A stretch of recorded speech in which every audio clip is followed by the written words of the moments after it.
দেখতে দেখতে কেটে গেল একটা বছর। আজকের দিনেই আগের বছর আমাদের রেজিস্ট্রি হয়েছিল, তাই আজকের দিনটা আমি আর দেবু একটু আমাদের নিজেদের মতন করেই কাটিয়েছিলাম। তাই জন্য আমরা দুজনে চলে এসেছিলাম বারবিকিউ নেশন।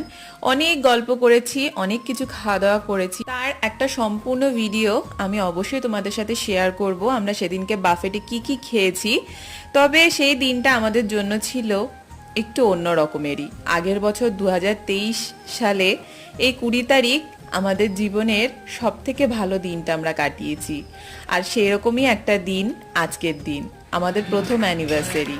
বারবিকিউ নেশনে এই দিনটা কাটিয়ে প্রচণ্ড ভালো লেগেছে, তাই ভাবলাম তোমাদের সাথে একটু শেয়ার করি। আশীর্বাদ করো যেন আমরা দুজন এইভাবেই সবসময় সবাইকে নিয়ে ভালো থাকতে পারি। জানিও কেমন লাগলো আজকের এই মিনি ব্লগটা। টাটা।